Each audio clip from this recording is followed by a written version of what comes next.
Salut tout le monde, c'est Romain de la chaîne Tech News et Test. Je suis là, au paradis, il me reste encore quelques jours de vacances, du coup j'en profite pour qu'on voit ensemble 5 photos à essayer.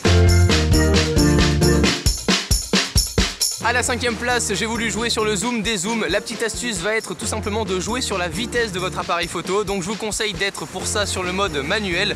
Une fois cela fait, vous n'avez plus qu'à essayer de baisser votre vitesse, je dirais, allez, 1/30e, 1/20e maximum. Et à partir de là, vous allez venir zoomer sur votre sujet principal, vous faites la mise au point. Et lors du déclenchement, vous allez venir dézoomer brusquement. Ça donne cet effet-là et je trouvais ça plutôt rigolo. On va pouvoir en jouer sur les photos portraits. Attention à ce que votre sujet ne bouge pas, ainsi que sur certains paysages ou sur certaines ambiances. À vous d'essayer et de m'envoyer tout ça sur les réseaux sociaux.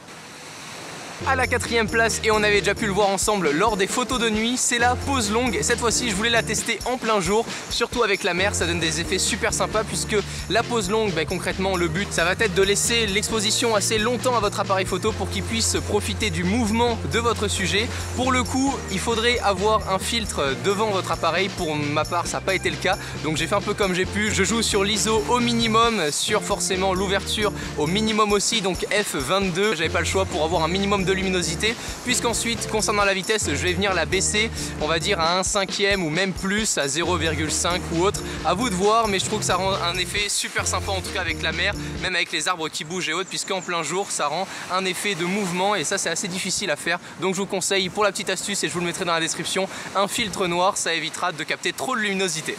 Et si t'es débutant, je te laisse aussi le lien du tuto pour débutants, parce que la vidéo peut te paraître un peu compliquée. La 3e place, je l'attendais, on est à la photo timelapse. Pour ça et pour vraiment être au maximum de vos capacités, je vous laisse aussi le petit tuto de mon pote Thomas qui a vraiment pu tout détailler sur comment monter un timelapse. La dernière fois j'avais fait un tuto sur les photos panoramiques, on va y revenir.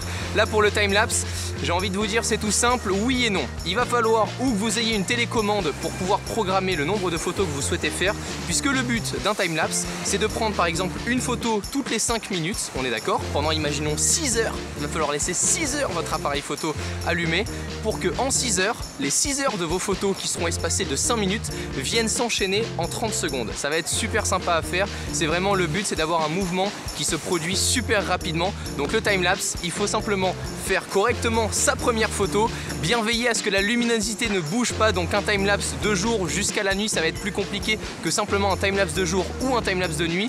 Donc à mon avis, je vous conseille de commencer par un timelapse de nuit, ça sera plus facile une fois que vous ayez réussi à faire votre mise au point sur un sujet principal ou autre.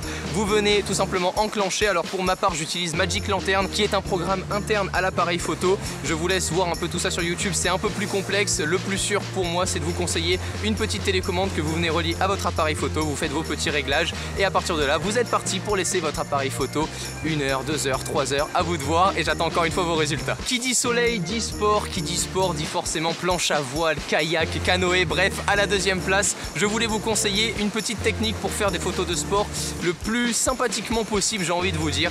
Pour ça, il y a un petit truc que les gens n'utilisent pas tout le temps, c'est au niveau de la mise au point. Vous allez vous mettre en eye servo. Vous avez one shot, eye focus et eye servo. Le one shot, c'est tout simple, vous faites votre mise au point, il se cale sur la mise au point que vous venez de faire, vous prenez votre photo, c'est fait.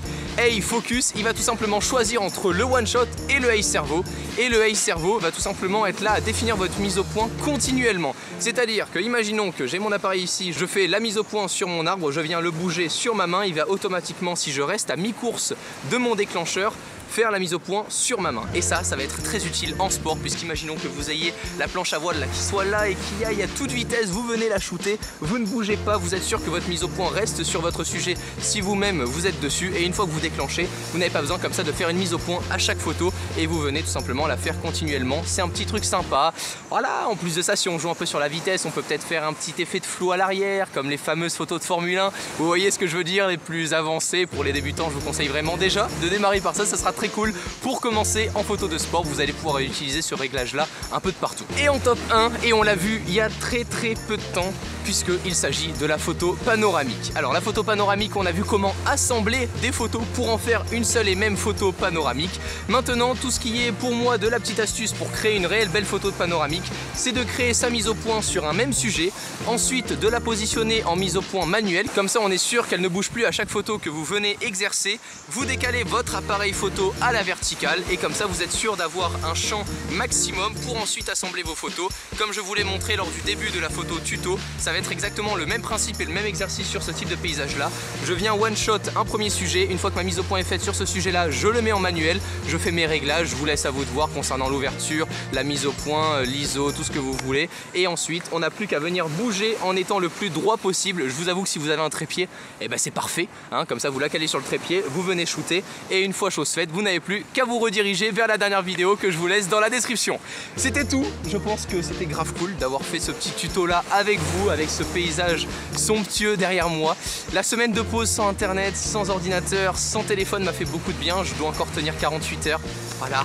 Hein, hashtag soutien Romain dans les commentaires, même si j'aurais retrouvé mon téléphone depuis un petit moment quand vous verrez cette vidéo là. On se retrouve très vite d'ici les prochaines. Prenez soin de vous mes technophiles. Ah, j'étais content de vous reparler et à la prochaine. Ciao tout le monde.